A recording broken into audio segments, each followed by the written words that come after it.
like that's how it is though, bro. That's why it's like That's the problem. it's good to have a conversation that you can just free flow and just talk about different things because we're not trying to be looking to bump heads or we're not trying to look to just disagree with each other or whatever the case is. Even if we disagree with each other, we're not like, oh, I hate you, I can't talk to you no more, or damn, bro, we can't be friendly or whatever the case. It's like, no, bro, we're just having a conversation and we're trying to touch on things that we don't generally touch on in the mainstream dialogue. You know, we're saturated with political overtones and governmental issues, but to the core of who we are, it comes from like we were just talking about before you started.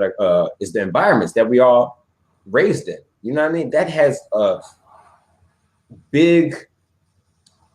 That is a big part of how our minds work. You know, the environments we were raised in, what we seen, what we didn't see. You know, and then what we were being fed from the outside voices. You know, the outside voices being mainstream media, government, and think about this, G.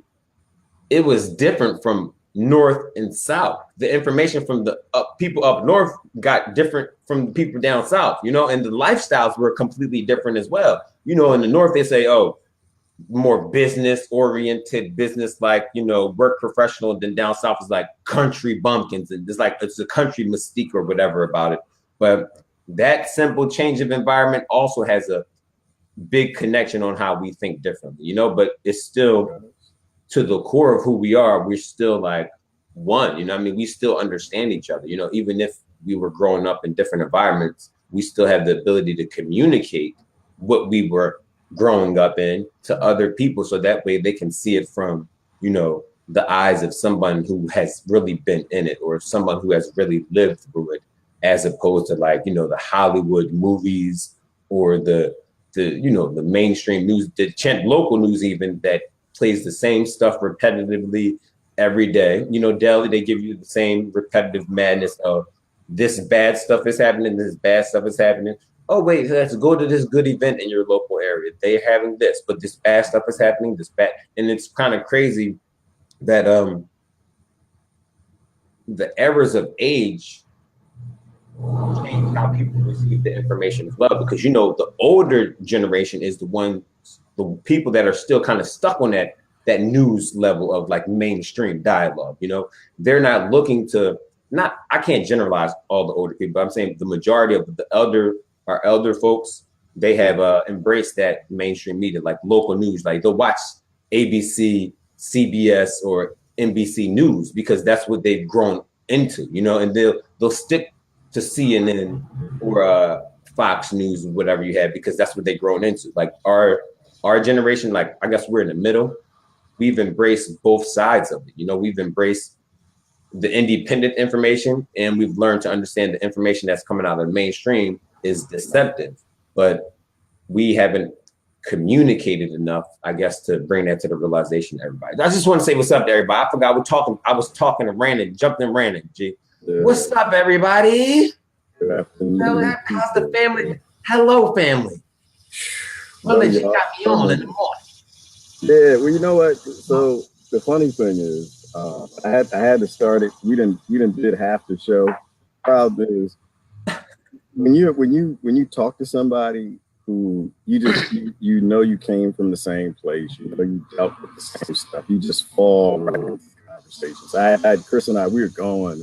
I stopped. Hey, we're supposed to be doing the show, man. We're just talking, right? But that it was interesting though. There's a dynamic that missed is my slave mind kicked in, and I ruined the question for Chris because a sister asked me. Sister from the European background. Mind you, it all started in Africa, then went to Europe and came to America, but more recently European. She said, I'm fearful for you and Chris and Ty and y'all kind of speaking up against, these forces, these things that we don't really know anything about, who's behind all this stuff. And my point to her is that we're from places that there's not much you can do to us. Right? There's not much more you can do. There's not much, I can go back to eating Spam. And I can go back to Chris eating grits. I can go back to, I'm not worried about that. What's the worst you can do? You put me in prison for talking? You want to do that early? Come on. I'm on my porch. Come on. Come on, bring it. You can kill somebody. You can do all these dumb things. And it's just like, well, but, I'm more fearful of things staying the same than I am of, what do the kids have right now? We keep going this direction. On this side, they hate Obama. That side, they hate Trump. This side, they hate the left. They hate the right. Chris was talking about they hate the North. They hate the South. America hates Iran. Iran hate America. What is the final place for the next generation, for our kids and grandkids? All we leave is death and destruction. How is that any worse than where we are or what they can do to us now? So if anybody actually shares that sentiment, not worried about us and us people. And she asked the question about how can we help? For the most part, keep showing up. That's it. Keep talking to people. Where we're going with this, there are no leaders in this. There's nobody is leading anything. Right. What we're trying to do is get people to think for themselves, utilize their own critical thought. Get away from the tribalism, get away from the division, get away from these racial terms, get away from these things that are causing all the problems, because all those narratives are handed down by the people who are screwing everybody. So, brother, I wanted to mention this to you. I was watching Chris Hedges today. Oh my goodness. Blew me away. I posted out on my page. He was having a talk. He was just talking about, like, he wrote a new book. What is the name of the book? It's called, I can go out to my page to see the name of it. But this is a brother that does not stop. And what bothers me is people don't listen to him. People on the left, they don't like him because he sued the Obama administration and he won. A lot of people don't know that. And so people on the right, they need to focus on that. But then people on the right, they don't like him to say, oh, he's a liberal or progressive. And he wrote a book called America, the Farewell Tour. Oh, wow. I didn't read the farewell tour because, he's always talking about empire and decline, what it looks like when empire starts to fall apart. That really is what we are. And he's just hitting the nails on the head. And so anybody who's still not listening to Chris Hedges, he got his footing in the prison industry. That's what he started out is helping out inmates. And he started to see how the system is preying on the poor, from the Black communities and the white communities and the Hispanic communities. Right. So, but anyway, he stayed, and he's always dropping heavy information bombs. You know what I'm saying? Like, I know that the stuff that I've gotten from him has always elevated my understanding of what's going on in the political realm of things, but also trying to understand how America likes to function in its history of functioning in the system of operations or whatever you have. That guy has a lot of good information. He's connected. It seems like he's connected in the way that we should be connected, but I guess we haven't taken the time to, dedicate to research as he has done, because we all need to dedicate ourselves to researching in ways that we have never done before, because the information, believe it or not, is not always going to be there. We talk about censorship, we talk about privacy, and we talk about government control. Think about when the information is not going to be available to be found.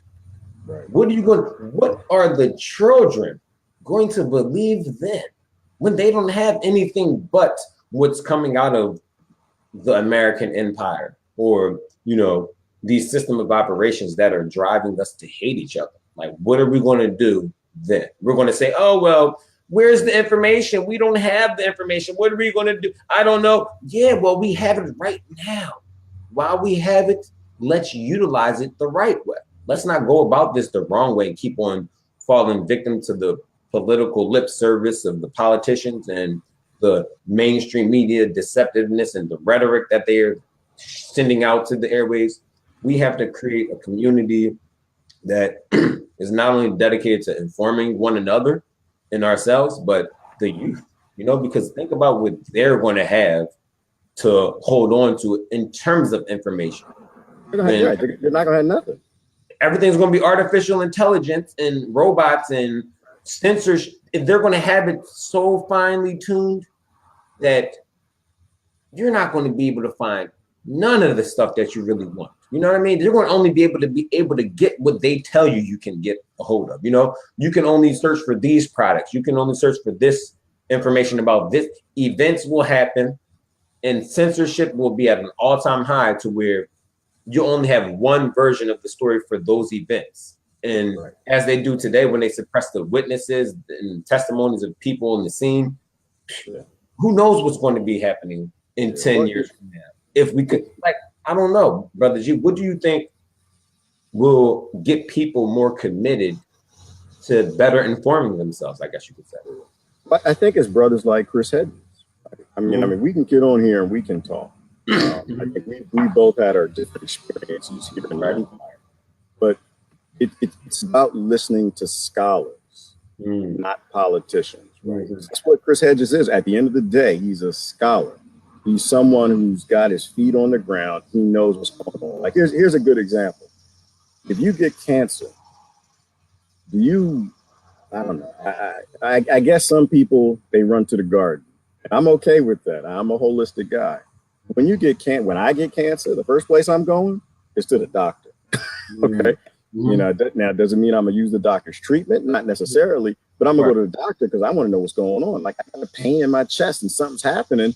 No, I'm not gonna go drink a smoothie when I got a pain in my chest. I believe in drinking smoothies, but when you got a problem, you go to a scholar in that area.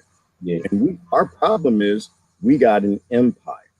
Chris saw that coming a long time ago because he saw it on the bottom. He saw it, deeper than what most of us saw it. So I think what wakes people up is accepting the truth from true sources. Right? Like all I'm doing here, for the most part, I cheer scholars.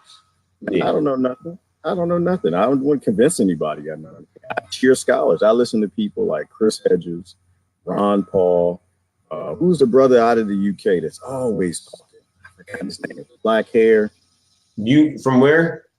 Brother out of UK. He's always been an anti-war peace advocate. I forgot his name. I think he used to be a musician. But anyway, you still got the greats like Martin Luther King. You still got the greats like names escape me. But there are a lot of names always escape me too. I'm bad with names. Yeah, there are a lot of people who are scholars in the areas that we need to listen to. And they're not politicians. They're not politicians. Not at all. Politicians, they're not here to solve anything. They're here to write laws. And laws are just violence. Laws are just restricting people's rights to prevent a solution. Like laws don't solve anything. All they do is they stop something by taking rights, and they always fall money into corporations doing that. The problems get solved by the scholars and the philosophers. They get solved by looking at, like you mentioned before, the environment. I was thinking about the whole psychopath. I listen to the scholars, I listen to the neuroscience, I listen to behavioral science, and what they tell us is everybody on this planet has the genes to be a psychopath. They all all they need to do is put you in prison. All they need to do is starve you in a trailer park. All they need to do is starve you in a ghetto, and you will become a psychopath. You will be fighting the police. You'll be shooting at them. You'll join the white nationalists. But the problem with listening to the scholar as opposed to the politician who's like, let's put them all in jail. Let's go fight, get some signs. The thing is that if we accept what the scholars say, that it's environment that are making these people, that it's environment that's making the scarcity, that's bringing about this psychopathic mental illness time where everybody's fighting, yelling, and screaming, it means that we're a part accountable. Right? It means that they're not as much to blame as society is, or that society shares what came first, the chicken or the egg. The society, the environment came first that took that baby, put them in that environment and made them that way. So the accountability on fixing our society is on us. It's not throwing these people in prison. I mean, you have, where you got to protect people from buying people. That means we're accountable. And I think for the most part, you asked me the question, how do you wake up? I think you look in your own mirror. I think the problem is we're all complicit. We're all accountable. We all consent to this. But it's easier to blame the psychopath right? It's easier to blame an 18-year-old kid selling drugs. It's easier to blame everybody else. It's easier to blame the white nationalists. It's easier to blame everybody. But it's hard. I think only adults look in the mirror. No, adults don't even look in the mirror. And that's what the problem is. What you said about the psychopath thing, I wanted to touch on that. I think we're actually all psychopaths, believe it or not. Not everybody, but in a way, whether you're rich or poor, you're not psychopathic in the way that we understand. But it's like, I don't know the real, I got to look up the definition real quick. Hold on. Sorry. Because I want to do that. I'm going to repeat what Elizabeth just said. And by the way, Elizabeth, I saw your live stream. Thank you, sister. She's another one stepping up. Y'all want to make this thing real. More people have to speak. That's what makes it sustainable. Nobody's leading. Everybody's doing their own critical thought and sharing. So I appreciate if y'all don't watch Elizabeth Huss's video. You need to watch it. Go subscribe to her and follow her. So I appreciate that, sister. And she did a video spot on about the McCain honoring war criminals. She nailed it. But what she just said in the room, she said, makes sense. A dog in a cage, poke him with a stick, you get a mean dog. That's it. And that's what it comes down to. Do you blame the pit bull for being a pit bull? I don't. I don't. No, somebody's beating the hell out of him and putting pepper in his face. Do I blame the kid who takes a Mustang and drives it over people in Charlottesville? You have to protect the public from that pit bull. Right. But that pit bull has some trainers. Yeah, he got training. That pit bull had legislators. That pit bull had laws. That pit bull, it had somebody beating it and shaking pepper in his food. What's the point of grabbing all the pit bulls off the street, throwing them in the SPCA so they can die, but not going after the trainers? And it's put them down. You know what I mean? Put the pit bull down. Keep putting. Look, it's not the handler's fault. So we'll just punish the pit. We'll punish all these animals because they've been in cages that they're not supposed to be in the first place. But we're not going to talk. We're not going to talk about that. No, Chris, the pit bull can't talk. The pit bull can't talk. The pit bull the pit bull can't speak up. It can't speak English. It doesn't have lawyers. It doesn't have money. It can't defend itself. And when it finally, if you put it on TV, it's going to talk. He has a mullet and he talk a little funny and and you look at him like you're saying before, you're from the North, like, oh, he's just a crazy red. Well, no, he really is. He's crazy like they said he is. Or he's from the hood and he's saying, what I'm saying? They put me in and then you can't hear him. It's and that's what it is. It's easier to go after the pit bull than the trainers. This is funny. It's so connected. So look at this. All pit bulls are violent. Just think about that right there. All pit bulls. Come on, people. Those pit bulls, they're real mean animals. They're such aggressive little mean things. And it's like, wait, hold on. Who have you been getting your information from? All pit bulls are not violent. Pit bulls are some lovely little pups, little doggies and nice. They lovely little. They're all not violent, but you've been getting your information from the mainstream media. So now you believe all pit bulls are violent. Now you believe all black people are mad and angry and hateful and reverse racist or whatever the case they call it. You know what I mean? Now black people is believing white people is all racist and hateful and all this and that. They said, oh, that's not, they all poodles, I guess. They all privileged little poodles with their hair. They comb the dog hand to comb the hair and make them look all nice and they all poodles. Like, no, we cannot generalize people off of misunderstanding because that's like how we misunderstand the animal situation with pit bulls and people think, or Rottweilers, Rottweilers are big and nasty and mean and this and that. No, them things is lovable. You can play and have fun with them and cuddle and tickle them and do all that type of stuff. They ain't trying to bite you all the damn time. But when they're raised in an environment that they're being trained to be vicious, they don't want to be every day. They ain't getting out and then they're coming from the cage of the little dog house, coming out to the street, coming out to enough nice love, and the handler is like, oh, let's play today, little pit bull. No, the pit bull I don't mean to do this. the pit bull is in the Mike Vick stable. You know what I mean? He in the stable with Mike Vick had. Them dogs, they getting raised up to fight. You know what I'm saying? Us humans, we getting raised up to hate. We are psychopaths, all of us. Because I'm gonna say the definition of a psychopath, it says a person suffering from chronic mental disorder with abnormal or violent social behavior. Do you see that?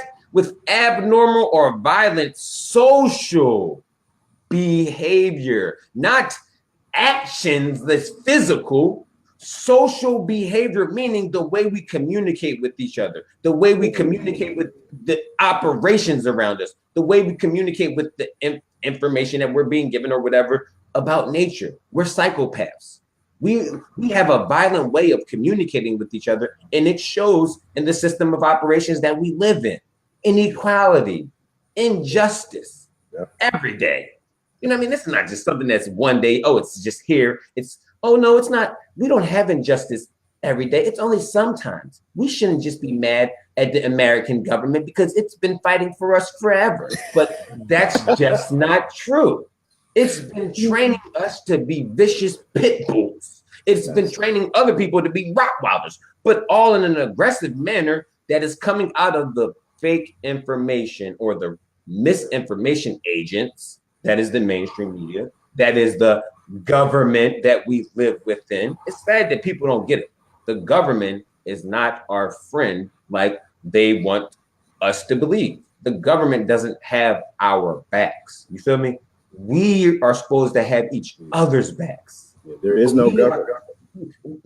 But we have the back of the government. We have the backs of those, the handler that has trained us to be pitful, that has trained us to hate each other, that has trained us to say, oh, he's ugly, she's ugly, she's fat, she's this. Oh, she's a smoke. He's a smoker. She's a smoker. Oh, they crackheads. They fiends. They this. They that. We have all ways of putting each other down. That's all we've done. We just put each other down on the daily, and we've been trained to do it. We've been trained to be. So that's my point. We don't have a government. Yeah, we have trainers. We psychopaths. We are. I mean, not everybody. Some people out there just have the love flowing from the heart where they don't participate in any of the craziness. You know what I mean? They might be out in the wilderness, off the grid, or whatever the case you have.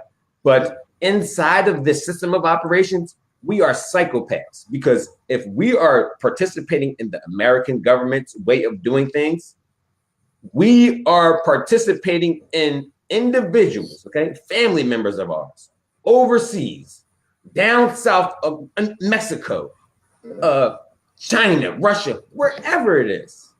Anytime the American government has activities that they are taking out that is oppressing individuals of any walk of life, that is planning to take advantage of individuals of any walk of life, we're accountable as well.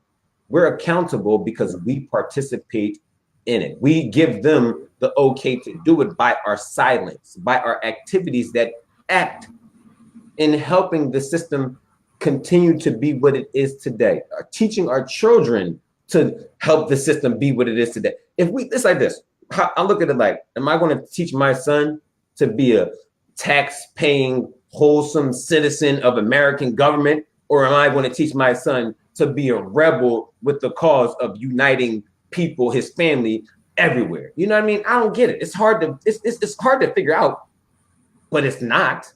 You have to raise your kids to be different than what they're trying to teach you to raise your kids. You're not supposed to raise your kids to be a nice little individual American person and fight hard to work hard for the American cause. That's what they're telling us. Work hard, pay your taxes, get you a nice big ass house, get you a nice car, surround yourself by these things that help American government stay what it is. Because believe it or not, that made in, you know how they say made in America. You want to buy stuff that's made in America. You want to help Americans. You want to help the American way. You want to, your capitalism should be focused, your dollars should be focused on American products and blah, blah, blah. I get that in a sense, but that's bullshit, because America utilizes China for its cheap ass products to make every damn thing. You know what I mean? From the cell phones to the let me see if this shit right here. I don't know, fine Chinas and such, all types of, you got all types of stuff that's made in China, and they're talking about, and they profited heavily. Think about this. These companies have profited heavily. You got spiders in your jaw? That's a spider? That's a mosquito, man. Look at that. Wow. Isn't that It's crazy? got your blood in it too. It got your blood in it. I know, it's not in my coffee. Well, it may not be my blood. It might be somebody else. I'm gonna drink it though. I'm gonna drink it. It's good for the immune system, man. Good for the immune system. But let me tell you this. Hold on. I don't want to get too far from the pit bull analogy because you're right. Something with this. So when I was a kid growing up, we used to go to the dog pound, and he had everything. You had the terriers, but you had the schnauzers, and you had the Dobermans, and you had the German shepherds, and you had the mud. You had a whole bunch of different type of dogs. I went to the SPCA a few years ago, and pretty much every dog in the SPCA, mass incarceration, was a pit bull. And almost everything was bred. They were all pit bull breeds across the board. In fact, now in certain communities, you can't even have a pit bull. Certain townships, you're so prejudiced. And I don't think people really think about systemic prejudice. They don't think about systemic prejudices. And I'm not saying in my analogy, I don't think I'm saying pit bull is what I would call the black man. I hate the air quotes on it. Right. It's the poor man. It's the poor woman. It's the person being raised in the environment that creates that violence. I agree with your thought that we are all, for the most part, probably on that psychopathy spectrum. I think we all have a lot of violence, and there's some of us who don't. Our society is full of our society. We have no idea who's just at that pinnacle of aggression.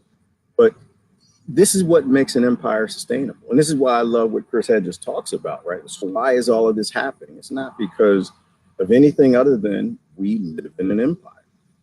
And the reality I think that people have to swallow is nobody is safe. And that's what the sister was kind of asking. She was saying, how do you stay safe? It's like, there is no safe. I think when you really listen to what Hedges and a lot of the scholars are talking about now, politicians that are trying to get you to embrace all that crap from China, when you listen to the scholars, they're saying that Rome was here. All the other empires were here. And so what they're saying is this is what makes it sustainable. Nobody's safe. An empire requires a police state on the inside, and it requires world domination on the outside. And so as long as they can keep people fighting each other, as long as they can keep people going after Trump, not the system. I posted something. I don't know if you saw it this morning. Did you ever watch the movie The Princess Bride? Who's in it? Oh, I forgot some of the actors. I want to say it was Andre the Giant was in it. He was. What was it about? What was it about? You know what? Brother, this was going back into the 80s. I'm probably showing my age. But you showing your age, all right. It was hilarious. I mean, they made a remake. It was hilarious. But anyway, here was the point. All right. There was a guy. I guess there was a guy in the movie. He kept saying, "My name is Montego Montoya. You killed my father. Prepare to die." And he just kept saying it over and over and over. And his whole point was to go kill, I think, the king or something. Right. But the beautiful thing about it, there was a spot in the movie where they were just about to go invade the castle. And there was like this little crazy witch couple, husband and wife. And they were all about to go off. And they said, "Hey, bye. See you boys. Have fun storming the castle." I was thinking about it this morning. It's like this is what actually is happening. This Trump phobia syndrome that people have, and the reverse of it was Obama-phobia syndrome. Okay. They're constantly invading the castle, right? They're constantly storming the castle because they want to rule. They're constantly storming the castle because they just want the Game of Thrones. They want to be on the throne. And I think the position of that couple standing there is like, have fun storming the castle. I have nothing to do with it. Have fun with Trump phobia. Have fun with hate Russia. Have fun with hate the Democrats, hate the Republicans, because it's castles that shouldn't exist. Yeah. We need to be removing bricks from the system. We need to be removing the ideology that there needs to be a king, and stop supporting the people who just want to be the king. Stop supporting the people who just want to rule, because you look at the Democrat rule and you look at the Republican rule, and it's no different. They murder people all over the planet. They starve children all over the planet. They take rights away from all of us. They all believe in mass incarceration. They all believe in white not lives not mattering, black lives not mattering. So why in the world would anybody give two damns about replacing somebody on the throne in an empire of a castle, and we're evolving past castles actually existing? Like, that's where I think we need to be. We need to be scared to have our kids living in the shadow of these castles. True. That's heavy. That's heavy. And I agree with you a lot. It's like we have to find a way to get away from looking to have leaders as such we have, like looking to have, I guess, presidents, looking to have politicians of cities and mayors and such and such and such, because we need communities running the show in the communities. You know, we need communities running the show in the states. We need communities running the show in this nation. We need community running the show around the world. But we have been, I guess it's part of the, you know, system of operations. We have been taken away from the community mentality up here. So we don't raise our kids as a community. You know what I'm saying? We raise our kids to buy into the system's way of doing things, because we say, look, parents, unfortunately, for many, many years have been saying, this is the way things work. You have to find a way to mesh with the way things work in this society, you know, modern society, the system of operations in America, whatever the case is. And that's just what it is. There is a shutting off of freedom in the minds of our youth when us as parents, or the system of operations that we have, tells the young people that they have to fit into what's going on. They can't think for themselves to want to create something different. They can't talk amongst themselves in hopes of creating something different, or a different way of life, a different way of living, a different way of doing things. You know what I mean? Maybe we don't have to go to work every day like they are telling us we have to. Maybe we don't have to educate our kids like they are telling us we have to. But we're now allowing our kids to have the innovation of mind, the freedom of mind to think of alternative ways of living, you know? And what we're telling them is, with the advancements in technology, with the advancements in, I guess, social aspect of living, with our connection to community, advancements in communication, I should say, because back in the day, you know, you had to ring, you know, the call. If the person was on the phone, you wasn't getting through. If it wasn't that type of three-way party line, you know what I mean? You was calling somebody, bam, click, they were talking, but you're communicating by sound, and you're getting I don't know, but the advancements in communication that we can call somebody from California without paying a long distance fee or whatever the case is. I can see you when we're talking, you know what I mean? I can communicate with you when we can see each other, and whatever the case is. We've made so many advancements in this society that are supposed to be for the good, you know, but we've failed to advance the way we think. So that way we can find a way to work these tools to our best advantage. We haven't worked these tools to even 50% of the advantage that we could get from these tools about Facebook, Instagram, cell phones, text messages, whatever the case is, internet. We haven't utilized this 50% to help us get away from the system of operations that we're stuck under. And they know this because they're operating in a way that is for ultimate control. You know, this is not just resources. This is not just land. This is mind. If you can control it, you can control the mind of the world.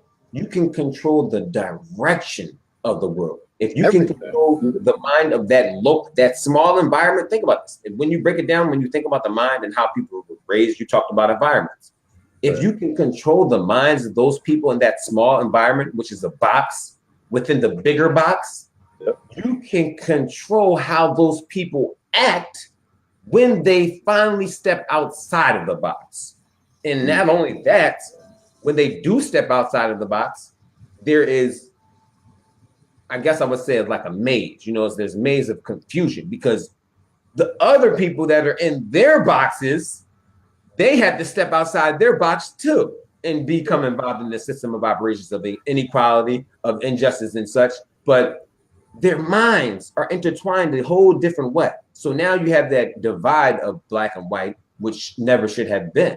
But our minds have been placed in that box. Yeah, well, it's a fantasy. You know? It's a fantasy. It's a fantasy because we talked about it. Like we grew up with, I hate again, I don't believe in race. The lack of knowing how to have a conversation. And we grew up with white kids. Real talk. We grew up with them, and we relate to them. Their skin color has nothing to do with it. They had the spam sandwiches. They ate the scrapple and the grits. And we all then did the same things together. We grew up, and we speak the same language. We have the same relationships. And by your neighborhood, you'll speak the same slang and terms. Yeah. And by the same token, there are black folks in the South raised in trailer parks and places where they have that. So it has nothing to do with it. And so this whole race thing is a fantasy to keep people divided. About control. Oh, no, one other thing I was going to say on that is, Chris just had a quote I had put out there this morning. He's talking about where Trump came from. He said, he just came from racists. He did. Oh, yeah, I've seen that one. You were saying that scholars instead of buffoons. You said scholars versus buffoons. I've seen that. That was a good one. Listening to the scholars over the buffoons and the politicians, he said Trump is a symptom, not a disease. And the last thing he said Trump is not a product of Russian interference. He's a product of grotesque social inequality. And that's exactly what it is. It's just social inequality from a different community. And the other thing I was going to say, so the environments are what creating the people. And this is why I'm not on the take Trump out the chair, out the throne mission, because to me, it's stupid. I think we got to evolve past how I'm castle, but it's based in control. Like you said, look what Sister Stacy said. I had to take it down because it blocks your head out. I don't know if you can stop. And she said, but we have default. We've been conditioned to live by default. Right. We've been conditioned through religion to believe we need a king and to wait for others to fix it, beg for help because we aren't smart enough, strong enough to do it. We're taught to need a God. And she nailed it. And it's true. And it's true across the board. And it's not just religion. There are various different control mechanisms. But probably the biggest one is religion, because if you can convince people that you are their God, you can get them to do anything you want them to do. That's why I joke. I have fun with Republican Jesus. I love Republican Jesus. Jesus is hilarious because, and he's no better than Democrat Jesus. I was thinking about Barbie. Remember Barbie? You used to have a Barbie. You had like sundress Barbie. You had Sunday church Barbie. I don't know if you had a military Barbie. You had, all the swim Barbie. You had all the, and they had to make a black Barbie. You had a black Barbie, right? Anything for control, right? So they do this with Jesus. So you got your liberal Jesus, you got your conservative Jesus, you got your fun time Jesus, you got different Jesus. You got your pro-war Jesus, you got your it's 50 different Jesuses. You got 50, it's 50 different, man. You got to don't forget about the Mexican Jesus. Don't forget about it. You got the original Jesus, right. Everyone's got their own little version. And it's just like we have that mindset that Stacey's talking about. People have this mindset that somebody has to call the shots. Right. Somebody has to tell me how to live my life. Somebody has to be this God thing outside of just letting Jesus be Jesus. Let what he said be what he said. Love each other. Give them the shirt off and back. Feed people. Don't kill anybody. Don't steal what they have. Instead of that, they invent. Politicians understand if they take over Jesus and they make their own fun time pink Corvette Jesus anytime they want to do something, the people fall right in line. And so people are constantly looking for an Obama to save them. This Jesus Jesus going to save us. Jesus got something. Don't worry about it. Jesus is going to answer This is what kills me, okay? Because I heard this my whole life. I'm coming from a Christian family. I'm coming from the religious background family, like family heavy religion. Jesus is going to solve our problems. Jesus is going to save us. God, I guess Jesus through God, you know, because you got to go through Jesus to get to God. That's what they say. You can't get to God without Jesus because he died for I'm telling you, this is what he died for your sins and my sins. So he's the only way we can get to God. That's right there is where we start to give our power away. You know, that's where you start, because when you're a young mind, think about this. I was young, okay, young minded, watching all of this happen right before my eyes. I have no understanding about religion at all. No understanding about spirituality at all. But everybody around me is telling me that this is what it is. This is spirituality. This is religion, son. Christianity, Jesus, God, do this, do that. This is, in, like we said about environments, think about the box that I was placed in my mind to embrace only one standard of religion, one religious way of looking at life. It's only this way, son. Don't look at the other ones are bad. The other ones, their God is no, it's one God. It's our God versus their God. And, you know, I had family that was Muslims, you know what I mean? And family that wasn't, none of it. But I was told that those people were a little bit radical. They were supposedly different than I am, or we were. When in actual reality, they were no different than none of us. We ain't no different from them just because they celebrate that religion or this person or that person. Jesus, God, it don't matter who, even Buddha, you know what I mean? And I'm not throwing shade on it. What I'm saying is the fact that we continue to allow our spirituality to be defined by putting a narrow-minded vision on it, and not allowing the kids to try to understand the greater purpose of it all or understand what more there is to know about it all. We're giving them a narrow-minded way of looking at it. And we're telling them this is the only way religion is. This is the only way politics is. This is the way that life is. This is the only standard of education that you should care about. Don't even think to try to create some new way of educating yourself, talking about going to school less. Don't even think about going to school less, kids. Don't even think about switching and making education nature-based. You feel what I'm saying, G? Making education social aspect as far as communication-based, you know, non-competitive. Why don't we see our schools teach in the community standard to where, think about this one. I was thinking about this other day. I'm like, yo, the schools are toxic. Nobody knows this. Nobody thinks about it. Some people do. Not a lot of people understand what I'm saying. The schools are toxic. The kids are supposed to be raised learning together. Right. You know what I mean? The kids are supposed to be raised learning together, helping each other together. They're not supposed to be competing for grades. They're supposed to be sharing and utilizing the information. That's all it is supposed to be about. Getting the information, storing it up here, and utilizing the information in the proper manner against the forces that are all out there to make our lives to be about submission, to be about conforming. Our lives were never meant to be conforming to these system of operations or these realities that were given to us, you know, not us in learning and understanding different sums of information, different informations, and allowing us to keep our minds without being inside of a box. I lost it a little bit, but what I'm trying to say is our environments have not only had to do with our physical body of where we live, the environments also had to do with what we were informed to when we were young. So the religious environment could have been Christianity. Your religious environment could have been Islam. Overseas in the international communities, some children, they're being raised radical based on the things that they have had to experience in their lives. People have not understood that these men didn't all of a sudden, or women didn't.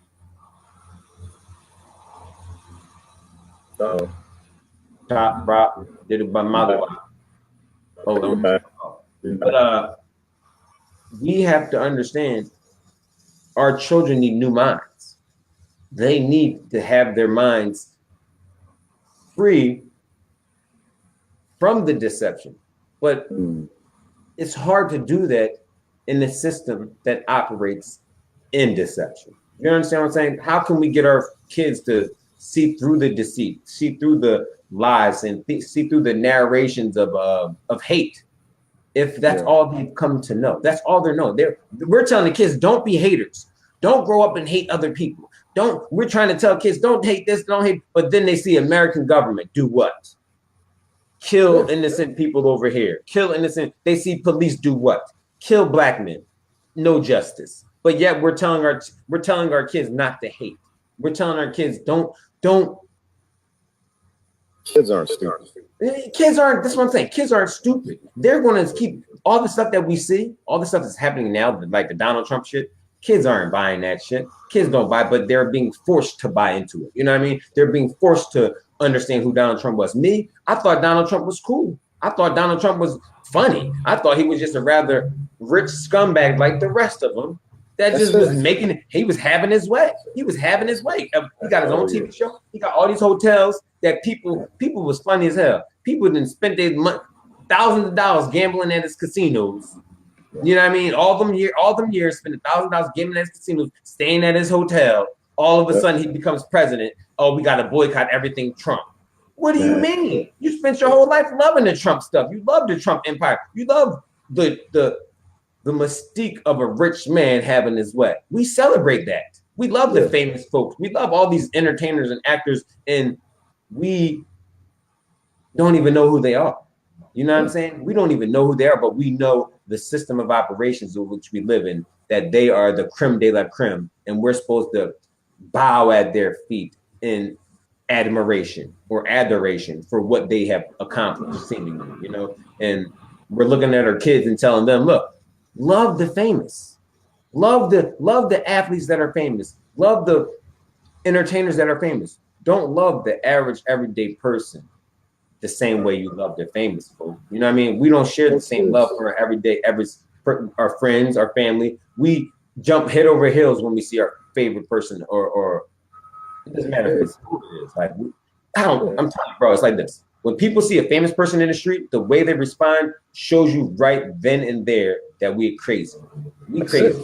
If you're waiting hours for a famous person to get off of a plane, you're crazy. If you're waiting hours out, but you can't wait hours outside to help a homeless person, you lost your damn mind. But you can wait hours outside of a concert event to see this person. And not only that, you paid $100 a ticket to go see this famous person for 3 hours out your day, but you can't pay $100 to go in the community and help these suffering people. You know what I mean? And then we've been driven mad. This is what we're teaching our kids. And we say, oh, it's okay to have fun and do this and that. It's what life is about. And I don't fucking know, G. We losing our minds, man. I'm losing my mind thinking about this shit. Well, hang on. Let's bring your mind. Don't lose your mind. Don't lose your mind. So I kind of laughed at it. I didn't, before Trump, I didn't hate him. I didn't know him.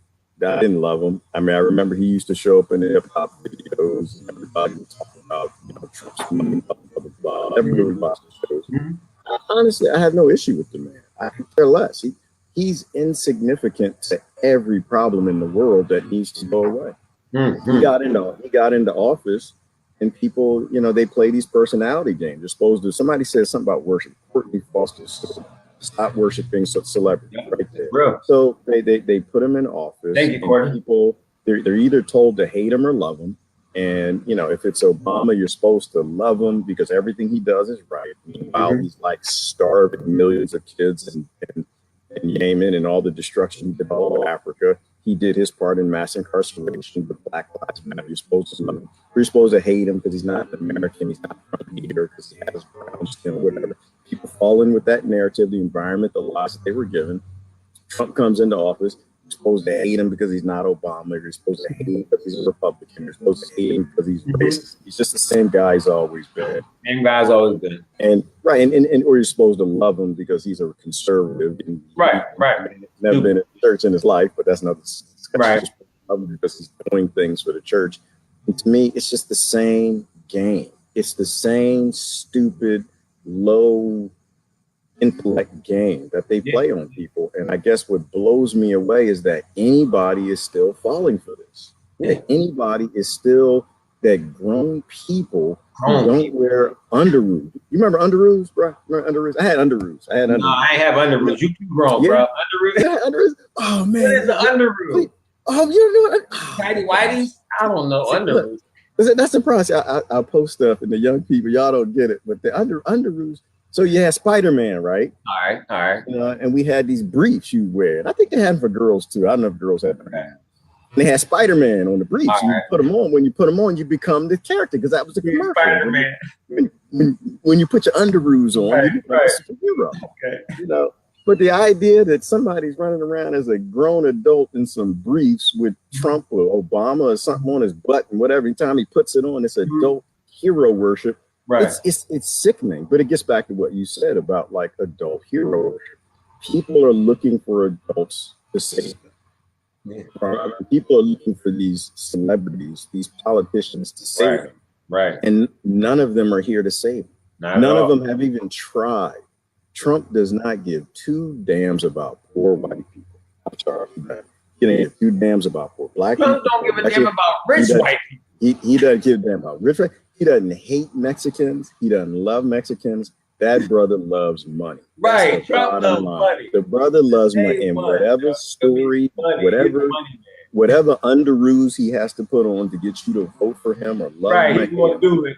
Make the money, he's going to do it. And guess what? Same with Obama. Whatever underoos he had to put on to get elected, he'll do it. He'll put them on for the banks, and he'll dance around with the banks. He'll put them on the military industrial complex. He'll put them on for black people. He'll put them on. And people just have to stop being confused. These people aren't heroes. It's not presidents that's what's wrong with the world. Right. And I don't say America, I say the world, because it's the world that's being invaded right now. Yes, it is the world. What's wrong with the world is people actually believe that the system doesn't run the presidents. Right. It's the system that has to come down. We have to evolve to the next level of understanding, right? Like to me, and people like, well, you want the world, you want things to collapse and whatever. And I guess you could think about it. Hell yeah. But the reality is collapse. Yes. Well, so honestly, you can ask me that, and I'll in my head I'll have a picture of what does collapse look like. Yeah, right. That's what I'm saying. Like that's right. People starving and grown folks not having food and whatever. But then I look at a picture of like a kid in Gaza. I look at a picture of a kid in Yemen with his stomach bubbled up and he's skinny. You can see his ribs and he's dying and he's 5 years old. And I'm paying for that with my tax dollars, and Obama did that, and Trump is doing that. It tells me that these men don't control any damn thing. It tells me that we are a runway train that's out of control. And so, yeah, I do want it to end. I won't use the word collapse because that scares some people. But this model of the world has to end. This model based in violence, death, and destruction, and starving children by the millions while adults are clapping because the president has black skin, or because they felt like they came from a trailer park and damn it, they were raised in gold and silverware. We have to accept the end of the current world model and embrace. We have to embrace it. That's key. We have to embrace it with reality, though, with realistic eyes. People have gotten this thing in their mind where the crumbling of America or the crumbling of the American government and its allies is all hell breaking loose. Oh my God, everybody's gonna go crazy. There's gonna be so many people dying and people are gonna be killing themselves and killing each other and rah, rah, rah, rah, rah, rah. And that is just complete BS. That comes from loving Hollywood. That comes from listening to politicians your whole entire life. To actually think that we, as beautiful people, we're beautiful people, diverse in all different flavors and such. We as beautiful people will not come together to see to it that all of our children, will in fact be taken care of, because that's what it's really about. It's not about us as adults anymore. When we get into adult life, it's really about guiding the youth into their ability to create change the way they need to create change. You know, that's what the life is about, always evolving. Life is about generational evolution. That's what life is about, generational evolution. So if we go back hundreds of years, brother, hundreds of years, think about how we have been failing to evolve as people because of these systems of control around us. They haven't been allowing us to evolve our minds. They haven't allowed us to nourish our minds in the way that we can evolve past seeing black and white. We should have been past that decades and decades and decades ago. But we haven't evolved our minds out of that misinformation. So we're stagnant. Our consciousness, I guess, is stagnated because we had the ability to see everything with clear eyes. And what I mean by clear eyes is for what it is. We have the ability to see each other as just individuals, but our consciousness is not in the level of knowing how to break information down, I guess you could say. It's like, it's about information at the end of the day, you know? And go ahead. No, I was saying, well, I mean, it comes to tribalism. It comes to environment. You know what you said. Let me ask a question, because a brother Jack just put something in the room. Okay. Trump is a racist. That is wrong, but don't hate him. I'm angry with people supporting their own racism. I support him. Michael Femi Utagwa. I do want to kind of address that, because I think that that's how we end up here. It's our tribalism. So, how do you define racist? Right? I think maybe that's the first question. You know, what is a person that's racist? Outside of the mindset of what they think, I look at actions. Right? I look at, you know, so if actions, you're doing something against people of a certain race for whatever reason. You know, say that the action of racism is doing something against a race for a certain reason. Right. There is no more of a racist organization right now on the planet than America. Than America, Israel, the Black Caucus. The Black Caucus, like the Negro Black Caucus, the Negro Caucus. Yeah. So here's the problem thing that people don't realize, they don't really talk about much. It was the crime bill. We can go back to the Clinton crime bill. Right? So we have more black kids enslaved right now. We have more mosquitoes in the coffee. We got more black people, black kids. I'll be specific about the kid part. Yeah. In prison right now than during slavery. And guess who did that? Bill Clinton himself, backed up by the Black Caucus. Hillary was in it. She was in there. Hillary backdoor finesse. She's a backdoor finesser. I'm telling you, for life. But Bill Clinton. She was doing her thing, and she was running around screaming, "We got to do something with these crazy black kids." What does she call them? Super predators. Super predators, right? So if somebody is after the racist, right, in action, not people who talk, who've never done anything to black people things, if people believe in that sort of a thing. Your number one war is with the people who restarted slavery. Right? And who restarted slavery in America? Mass incarceration. Bill Clinton, the Black Caucus, and unfortunately the Democratic Party, and the Republicans didn't do anything to stop them. So they're right in that bowl, right with them. You know, killing Gaddafi. What was that about? Man, killing that was a major setback for just African nations. The entire continent of Africa. And so people are still, and I'm not on that narrative. I'm just with anybody who's on that African American black narrative, when people it will be specific, right? Is it African Americans that you are tribalizing up with, or is it Africans in general? Yeah, right. Because then that means you're going after Clinton and Obama, the ones who, and they restarted slavery on the continent of Africa, right? Because by killing Gaddafi, that allowed the slave trade to start right back up. Exactly. So the last 8 years have been the most destructive thing when it came to world slavery ever. You know, so that's why I'm not on that narrative. I get that they find people that others will clap for and they'll put them in office because you're looking at the surface of a person's skin. You're not looking at the content of their character. So the discussions about whether or not Trump is racist to me is moot. It's meaningless because he hadn't done anything. He maybe he talks because he's an actor. He's a puppet. He's saying what will make him money, but at the end of the day, he's going to do what's going to make him money, which is exactly what Obama and the Democratic Party and Clinton did. So we need to drop the racism stuff. That's my point. I know a whole bunch of Trump voters, and I don't know. That's funny. Not one of them is racist. Not one. I know a whole bunch of. I'm looking for him, brother. I'm looking for now. I know a whole bunch of Trump voters. See, like I'm trying to go down south so I can get a different look about it. You know, I gotta go down south to get a different look. But all the Trump voters I know, they not racist. They just think differently about things than the I guess the liberal people would think. You know, but it's still all confusion. You know, it's still all confused talk and think and speak, but. There's nothing wrong with that. There should be nothing wrong with people having a difference of mind than we have. But we have been taught that there is something wrong with that. We have been taught that we have to stand tall for what we believe in a way that is really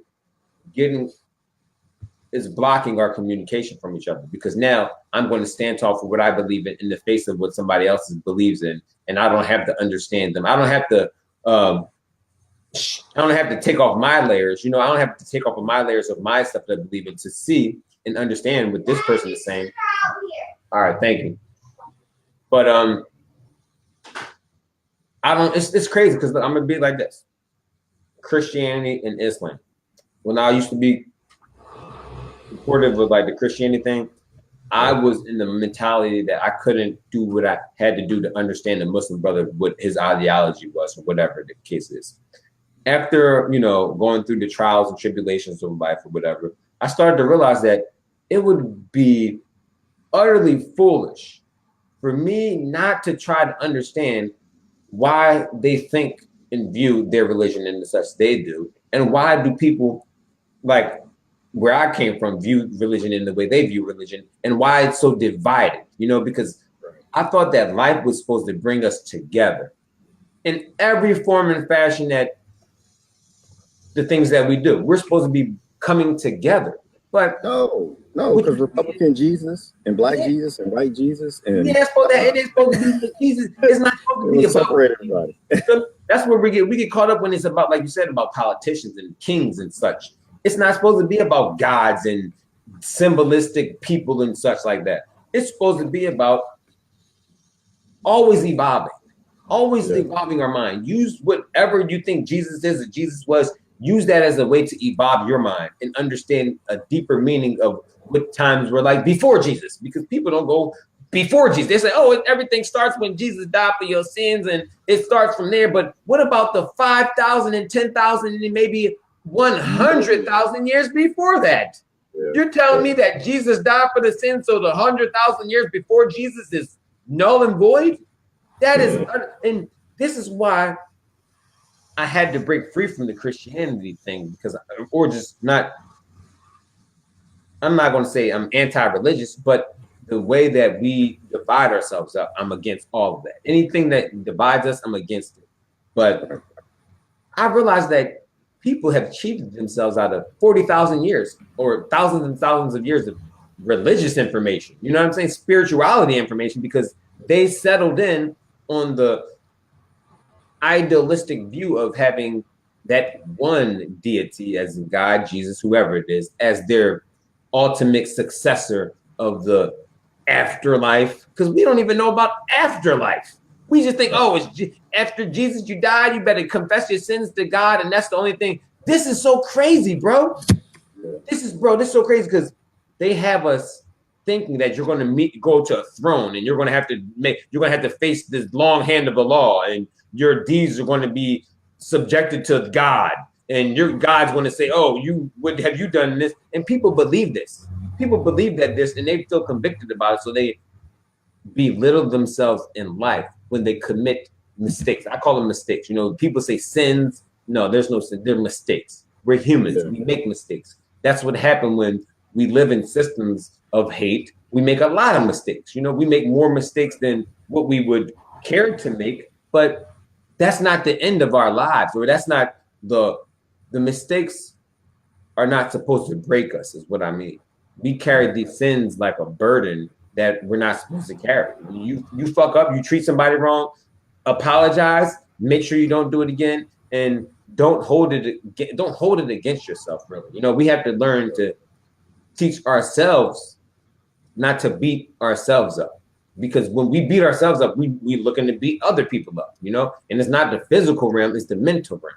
We're beating each other up mentally because we bought into the hate and the narrow-mindedness of life. We haven't allowed ourselves to open the mind to see the many beautiful rooms. Like, the mind has many rooms, you know what I'm saying? You can take yourself out of one room and enter a different room in a second. So I can, like, you know how they say the black and white? You should be able to take yourself out of the black room and go into the white man's room, or the black man's room, or the young man's room, or any room that they've had to construct in the construct, what I'm talking about, and understand what are these people going through. You're supposed to take we haven't, black people, because they're so black in their mind, they haven't taken their mind out of that room of being black and opened their door of understanding white people, understanding those racist, supposed racist Trump people. They don't know who they are because they're stuck in their black. So it's like this. They're looking in their mind. They're looking outside the window of the room or the house that they're in their mind, and they're seeing everything that's going on and just judging it from afar. You know, we're judging people from afar mentally. We haven't gotten to the core because we haven't opened our door and left our room mentally. You know, we haven't left the room that we've been given, like, to see. It's not about. It's hard. It's hard, bro. It's really. It's, well, no, you're deep, but it's scary, man. It's scary, but it's deep. It's a comfort zone.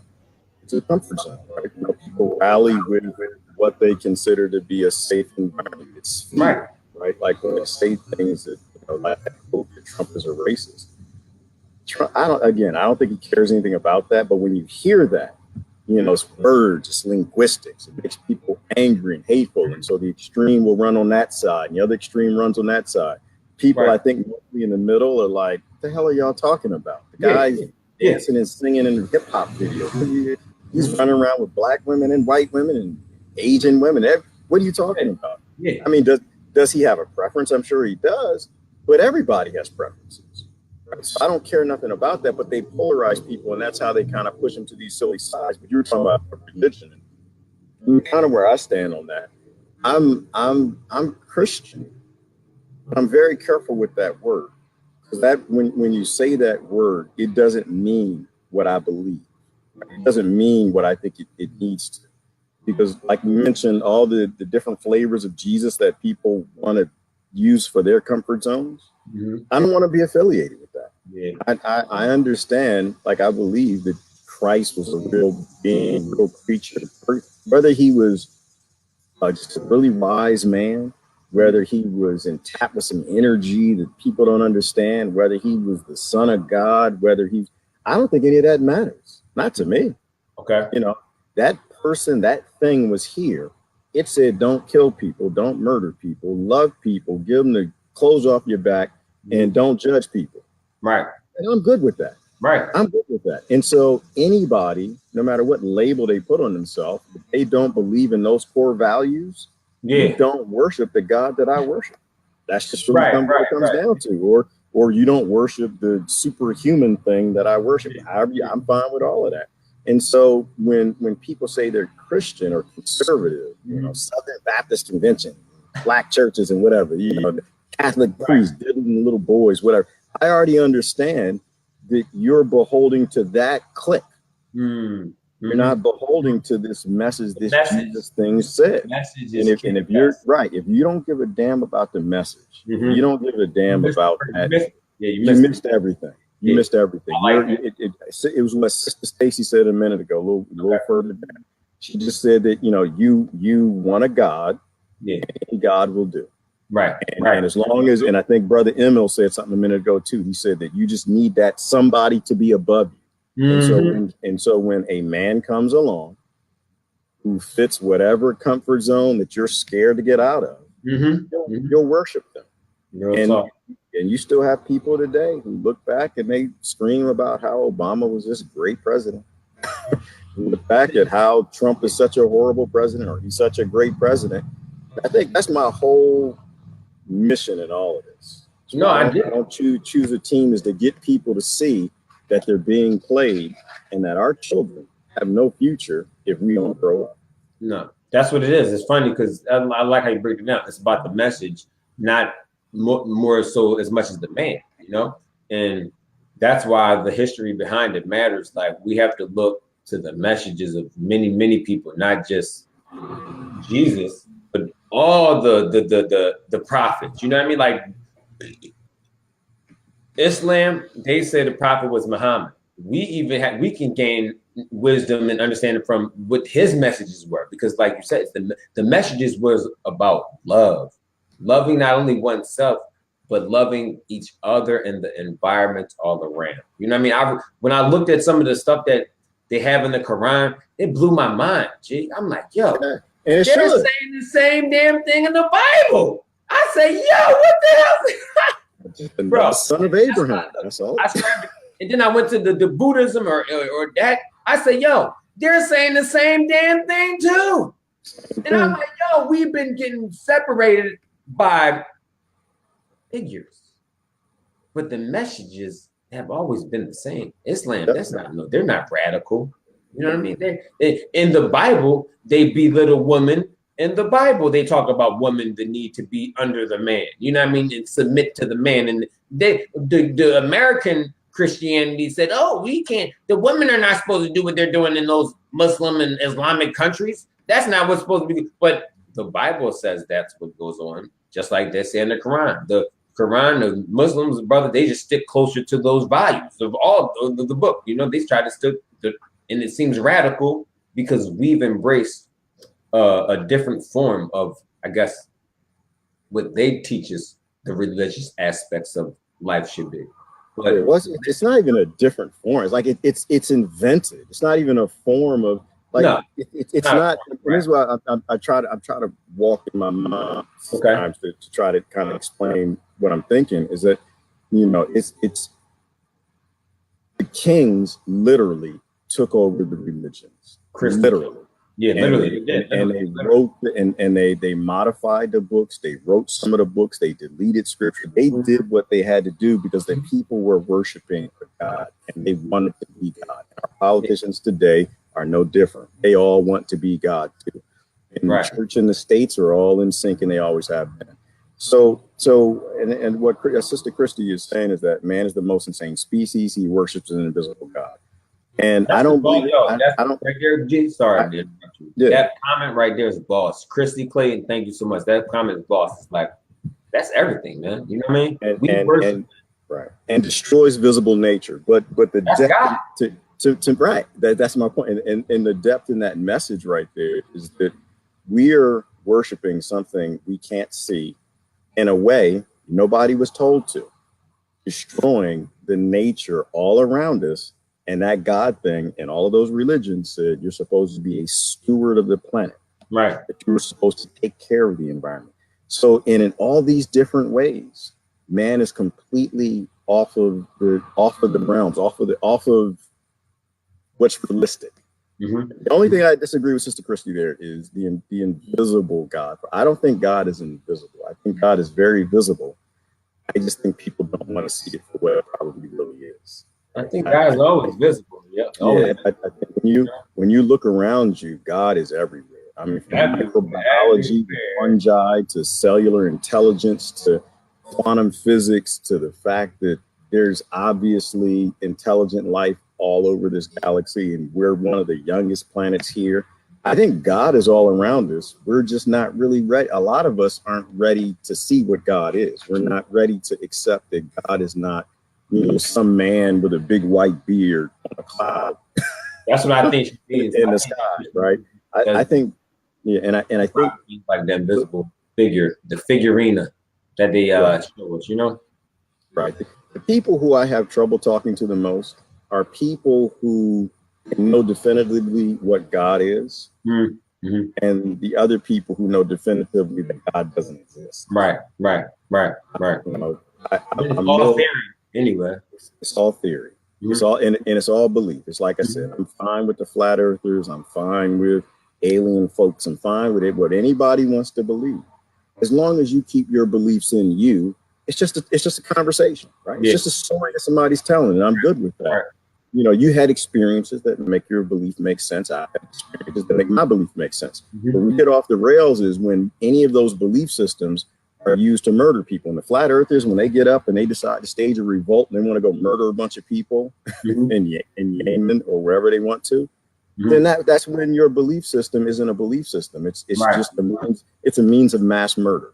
Right. You know? And so your beliefs are centric to you. But I get the animosity that people have for Christianity and Muslims and all of this stuff. I get the animosity, but I don't, you know, because historically these are very violent groups that have been taken over by leaders and rulers, but the message was never violent. The message still isn't violent. So what people have to do, I think, is I don't know what they have to do. I'll tell you what they have to do. What they should do. It would be great. What they should do is look around and think about what is the future of continuing to fight Christianity? What is the future of continuing to fight the Muslims? What is the future of continuing to fight the poor people around the planet that have minerals but no militaries to defend themselves? What is the future? There is no future. There's no, this is completely, like you said, if we're all psychopaths, this is completely psychopathically unsustainable. Mhm. And it's all a mission of cowards. Let me tell you something else I was thinking about. You know, the biggest cowards I know right now. Let's hear it. Let's hear it. It's Stop. it's the police, it's the military, it's the FBI, Okay. it's the CIA, it's all the rest of it. This is what the sister was asking me: am I scared? Am I feeling fear? Right. I'll never fear a coward, right? Yeah. I'll never, and this is not an anti-deep state police, whatever, whatever. I'm just making a point. You know who's not a coward? A 16-year-old kid from a trailer park or a 16-year-old kid from a ghetto who's not calling for backup, doesn't have the equipment, doesn't have the laws backing them up, the unconstitutional, illegal, no human rights laws backing him up, who's not calling for backup, but he's still standing his ground. Right. I'm not saying to do that. But what I'm saying is I can recognize a warrior and I can recognize a coward. You know what a coward is? A coward is a nation with immense power, technologically advanced, that actually will use that technology to murder and invade people who live in huts. People who throw rocks at things. You know what a warrior is? A warrior is a little kid in Gaza throwing rocks at a freaking tank. That's not a coward. That's a warrior. Real The talk. guy in the tank, coward. Yes, indeed. So I'll never be fearful of a coward. They can kill you. That's all they can do. They can take your body. A lot of cowards kill people every day. Every day. They put them in prison every day. But this is why I'm always speaking up for the kids in this prison system. They shouldn't be there. They shouldn't. You know what? I saw a statistic. Nothing I put in front. You can tell me your experiences with it. But they said 94% of inmates in the United States never even had a jury trial. I'm telling you, bro. 94% are all plea deals because they threaten people with immense prison terms. And so the vast majority plead guilty to crimes they didn't even do. Right. Because they don't want all of the stacked up charges. And they say they always throw kidnapping and all this nonsense in there because they know it's 25 years to get people to agree to things that they actually didn't do. Tell me how is that any different than China? How is that any different from Mao? How is that any different from Stalin? How is that any different from Hitler? Please tell me how I'm free, because am I missing something?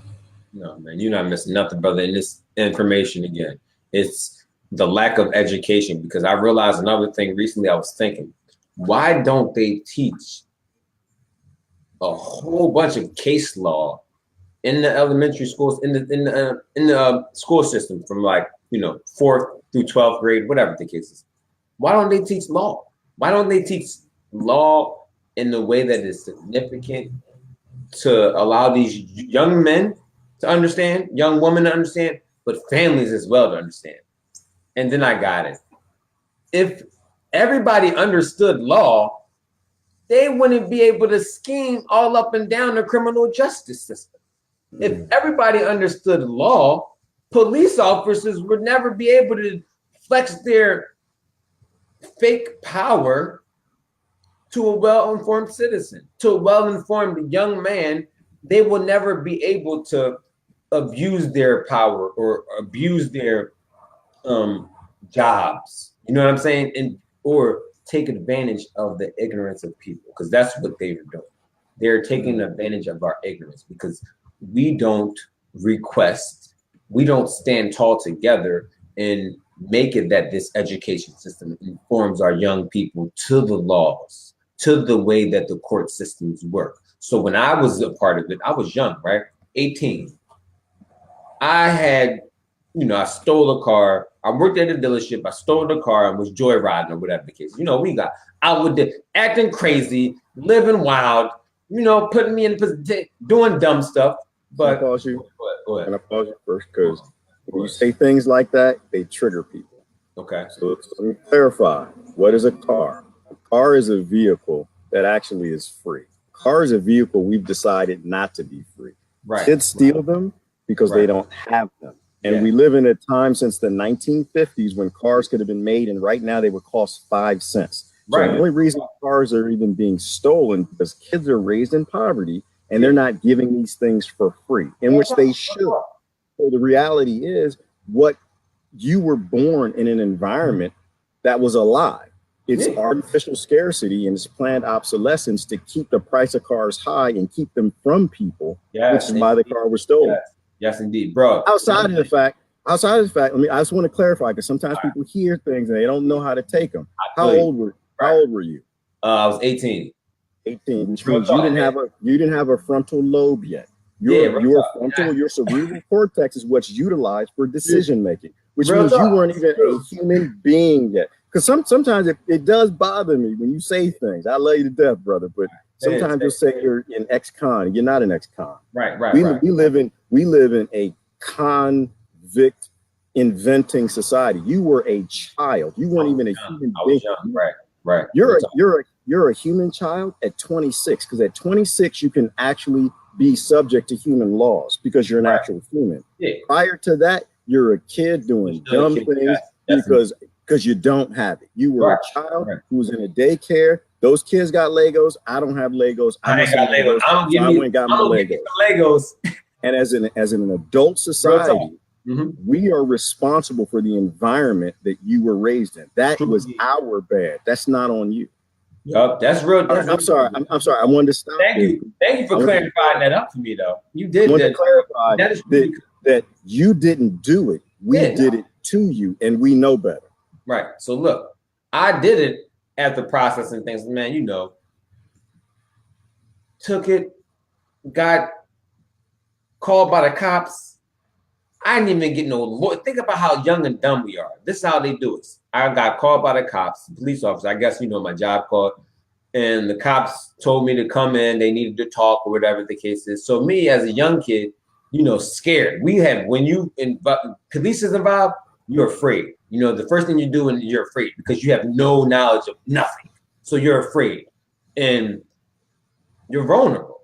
You don't want to get in trouble from the police. You don't want to get in trouble from your parents. I don't want my parents to know because I'm facing fear from the police, but fear from the parents also, which should never be there. You should never be afraid to let your parents know when you're in trouble. You know what I mean? Our parents, I don't know. It was weird. Like it doesn't matter that part, I guess. But I was afraid. I had no reason to be afraid. I was afraid because I was uninformed. So I went and talked to the police officer and he showed me the ropes. He's like, kid, this could have been where you were. This could have been the jail. He tried to scare me. This could have been the jail cell you were sitting in if we had to put the cuffs on you and this and blah, blah, blah. But I'm glad you came in and this and that. Of course, I lied to the guy about why I took the car, whatever the case. But the way that they charged me, bro, I'm sitting there. I'm young, 18. This mother effer starts putting these charges about what they're charging me for, bro. I'm sitting there losing my mind. I'm going crazy in my mind because I was young and dumb, but I wasn't that dumb. Receiving stolen property, theft by unlawful taking. And I'm sitting there like, hold up. These is felonies, bro. These is felonies. No lawyer. I wasn't smart enough to have a lawyer there to represent me, to talk and, whatever. This guy they charged me with all this crazy stuff, bro. All this 12 charges, 18 years old. I had no idea what I was doing. I was scared, man. I was scared. I'm like, yo, this is crazy. What is going on? And I'm, the only thing I want to do is stay free. You know what I mean? But I know that because we used to do wild, reckless stuff and when we were young, I knew that it wasn't a lot of time. It was only joyriding. You know what I mean? The only thing they could really charge you with is joyriding or one of the likes thereof. But they took advantage of me because I crashed the car. You know what I mean? I crashed the car, whatever the case is. So I was even more scared then. You know what I mean? I was more afraid then. More fear everywhere is building up.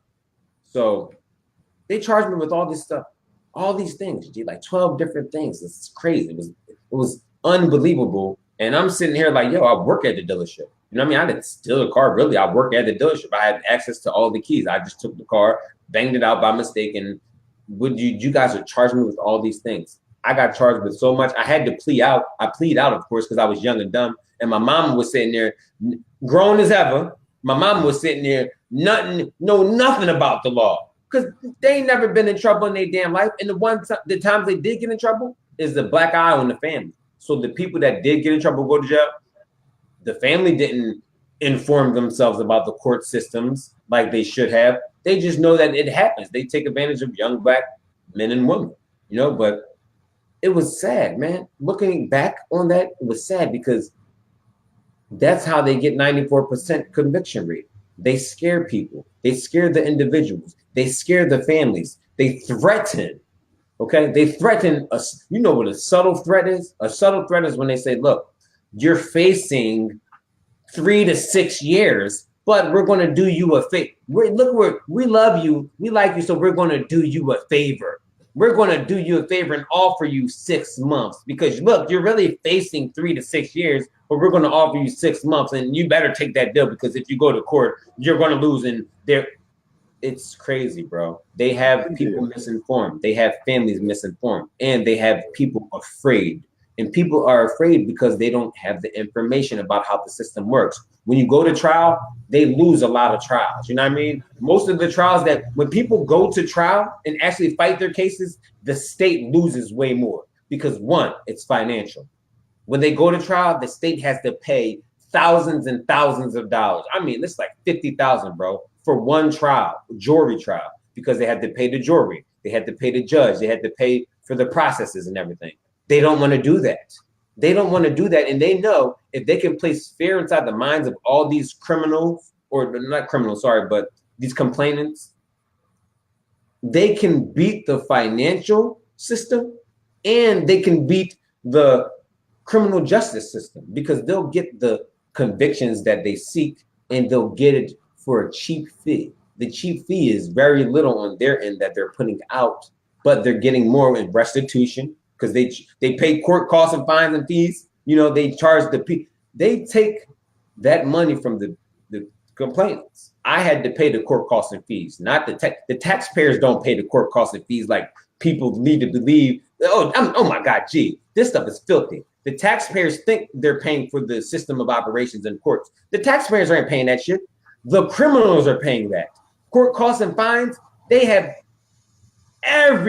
I'm gonna go find my old court costs and fines thing. I'm gonna just take a picture for people to see all the different organizations that they're paying for. Okay, and the government is storing this money up for what? War games. The criminal justice system is tied to the war games because the criminal justice system is tied to England. You know what I mean? But that's another story in and of itself. We have to inform ourselves. Well, it's still all the same. To me, it's all the same story, right? It's all about slavery. It's all about catching slaves. What you were is one of the sisters mentioned further down, Khalif Browder, and that's the story. He was a slave running around the streets of Brooklyn. Came out of a foster care family and maybe didn't get the raising that he should have gotten. They grabbed him. If y'all haven't watched the Khalif Browder story, you need to watch it. And they threw him in prison. They threw him. Who was it? Jay-Z, who actually for once did something decent in his life. I know, right? You see that? He paid for the documentary, but outside the fact he was behind a lot of the music that landed the kids. Yeah, a lot of music, man. I'm running the brother down because he did a powerful thing. Yeah, and so, but they caught him. He was a runaway slave, and that's unfortunately what police are right now. And it's not the police. I don't blame the police. It's because the laws are designed to make all this mass incarceration sustainable. It's designed to be a slave industry. It was designed after the 13th Amendment. And so all you were is you were an easy captive. You were a kid that they knew they could abuse. And I think it's funny that you threw the answer out right there, which is you can break the prison system. You can break it just by people stop playing. They're scared. And so when you're scared, like I'm facing, 25 years versus 6 months, they say, I'll say I did it. I'll give up my right to vote.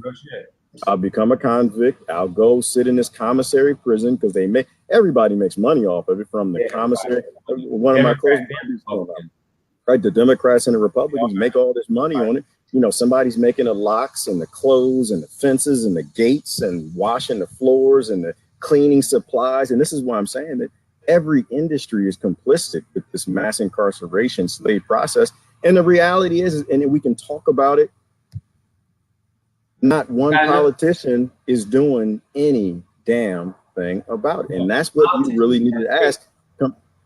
Coming into the next election cycle, ask the question, if Black lives matter so much to all these Black politicians, how come none of them's doing a damn thing about it? Bro, I'm gonna tell you another thing. Because if I'm gonna say another, if white lives matter to all the politicians, because they catching white kids too, they're catching little slave white kids, they're catching them from the trailer parks and all of catching little slave Hispanic kids.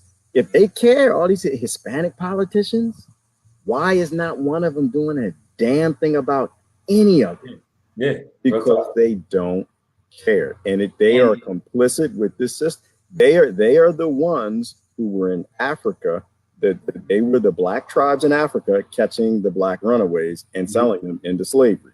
That's who your politicians are. It's an ugly truth, but it's real. So when people give me somebody, Chris, like, oh, we need to get behind this person and we need to run this person for election, I already know that they don't give a damn. Right. So they don't have any of my. When you have a politician, this is who I vote for. Okay. I mean, we're gonna have to start to wrap it up, but this is who I vote for. You show me a politician that doesn't have in their solutions murdering people, throwing people in prison, abusing children the ages you were abused and thrown into a cage, invading other nations, starving kids for genocide because you want their land or their oil. You show me a politician that shows they're sentient. How about that? You show me one politician that has an idea that's not in a party that's based on destroying the whole planet. You might actually get me to put on a suit and get up in the morning and go vote at a poll. But short of that, I'm not voting for a psychopath. I'm sorry, I'm done with it. And I'm not voting for one good man in a psychopath's party because I already know how that's going to go. Right. That's another thing that people have gotten stuck on. Like, oh, one good man or one good person can change the whole psychopathic party. And that's just not going to happen. I mean, that's just real. That's just reality, though. But people send a sheep in with the wolves, right? You got like, you want to send a little sheep in there and take on this whole. It's not even a wolf pack. Jeez, it's a gang of them. It's a gang of packs. It's not one wolf pack. It's got packs out there, man. But they're not, and these aren't baby wolves, right? These aren't like these aren't the baby wolves that aren't used to fight.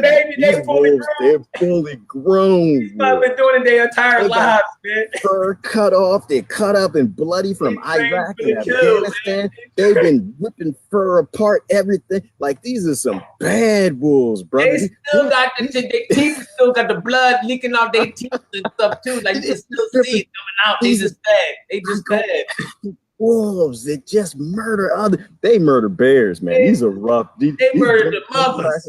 They murdered all of them. They ate everything. And hang on. You're gonna get your chihuahua and you're gonna get your little chihuahua. We're sending that sheep in there bad. We're gonna send that sheep in there to get them, peaceful sheep. Hey, wolves. It's like this. Hey, wolves. What's the problem? Why are you so mean? The wolves. Devour. That's what it is. Politicians devour the weak. Okay, the system was made for the weak to be devoured.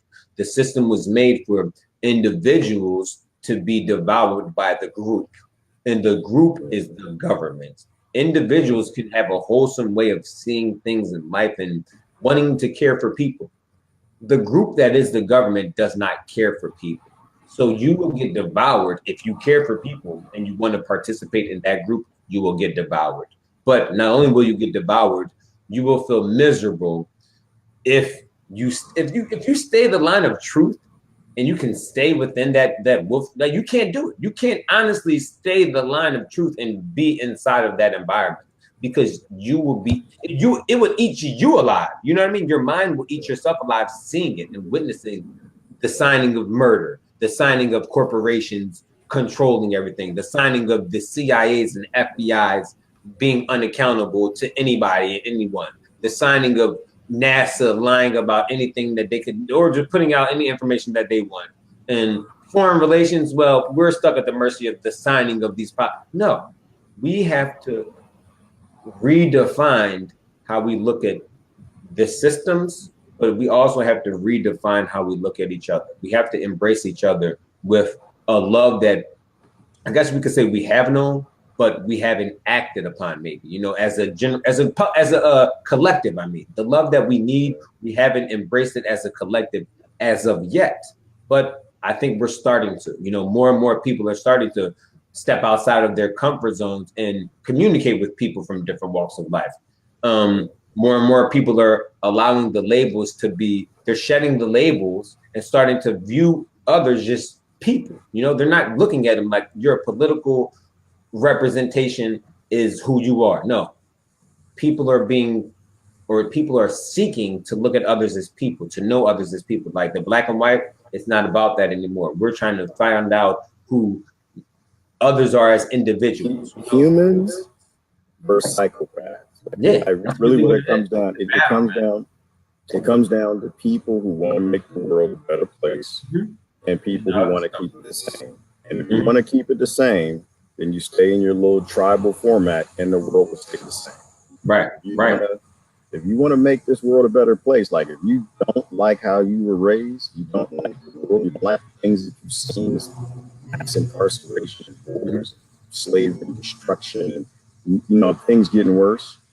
You got to get out of your tribalism. You got to let it go. You know, and that's all this is. I think that's what the fight has always ever been, Chris. I think it's always just been the haves versus the have-nots. Okay. And haves are phenomenal at getting have-nots to fight. And the craziest thing that I've ever thought in my life is that I actually used to be a have-not who thought the color of a person's skin had anything to do with it. It has absolutely nothing. Or their religion. Has something to do with if they were a decent person or not. Yeah. You have psychopaths that come in all colors. You got the psychopaths that come in the religion, and like you say, maybe to a degree. Levels. Yeah, maybe to a degree, we're all on that psychopathy spectrum. But you have to have people who see a better world running things. You can't have people who are trying to keep the same. Those people have to go. Those are not people. We need visionaries. We need more philosophers. We need more scholars. Yeah. That's how this conversation really kind of started. Yeah, yes, it did. Is listen to the scholars, listen to the researchers, listen to the people who are actually solving the problems and promote them. Hi. Stop going with the politician. What's up, Carter, man, on the end? What's going on, brother? What are you up to today? Nothing. Nothing. You want to? I'm about to let your daddy go. You about to play with your daddy? Yeah. What are y'all gonna play? We're going to the lake. I'm gonna go canoeing. We're gonna go canoeing. Going to the lake. Yeah, we're gonna go to the canoe thing probably. You know, get on that water. We got to get one with the water. You know what I'm saying? I love that water. Like I'm trying to do everything with nature. G is where we have to connect. You know, we got to. It's peace. It's about peace of mind, and nature brings peace of mind. Like it's not. I'm telling you, bro, it's so crazy. Nature is not hateful. I go in nature. I'm like, yo, I ain't trying to hate nobody. Nature ain't trying to hate nobody. And Carter want to play some damn games. Googly eyes. Carter want to play games. Carter won't play games. Hey, Carter's running the show. Carter's Carter, like, you look, trying to go outside nature. You want to play the games? all right. I got all this whole y'all want to say the world stuff. I want my daddy back. So y'all, Yeah, so Chris, I'm gonna give you the last words, brother. All right, we got to connect with nature because I'm telling you, brother, I know that you heavily involved and interacted with the natural realm, but as a people, we have to embrace what we haven't embraced collectively as a whole yet, and that is nature. The natural environments around us are full with love, like they're full of love, and they give us love back. You know, the systems of operation that we live in give us hate back.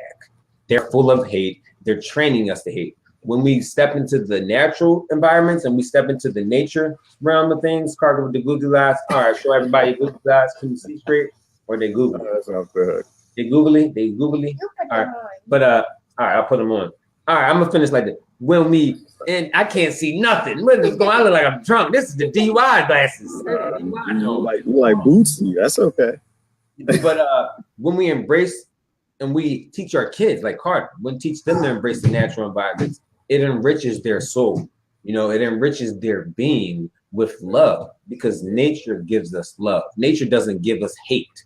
As I don't know, I'm trying to figure this out. Like, why don't we embrace the loving environments around us? We rather embrace the hate. And as a people, my family out there, y'all, my family, we have to embrace nature together. We have to embrace it in the ways that we never did because that's what I'm telling you, G. That's what helps me with solutions is when I go outside and just stay in nature for a little bit and think. Let my mind not think about the politics or the madman Trump or anything like that. I think about nature.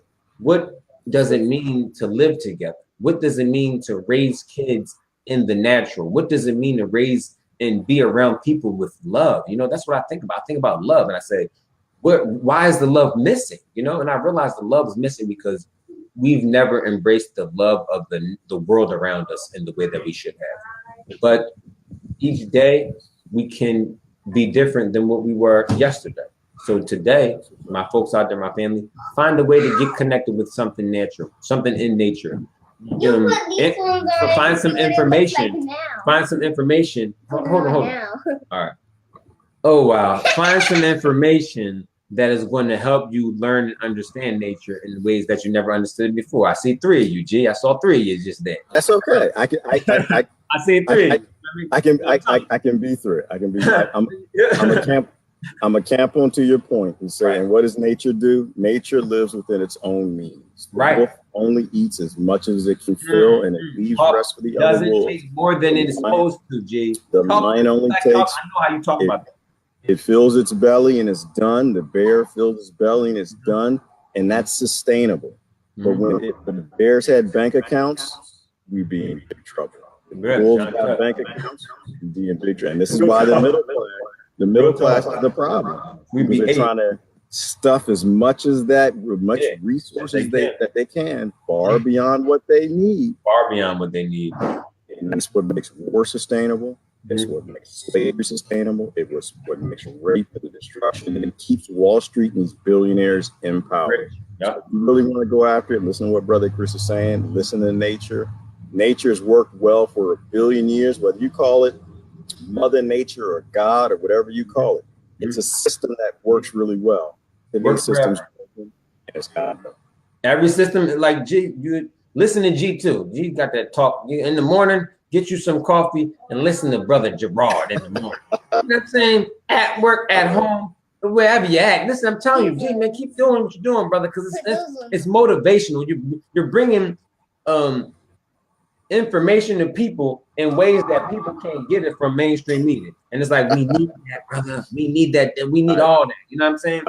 I appreciate it, brother. And so anybody else in the room, his name is Chris Lewis. If you're not subscribed to Chris Lewis, please go over to his page and hit notify, follow Chris Lewis. I appreciate what you're doing. All we can do is bring people together. That's all we can do. Real. You already know.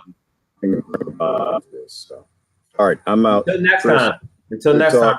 Love, man. Love to the family. Love to everybody. Remember, get connected with nature. You know, we may not have a lot of time to experience the beauty and the the amazing things that are all around us, but find some time today, tomorrow, every day. It's all about love. Love Love y'all people. Love you. Love you, Brother G. Good looking.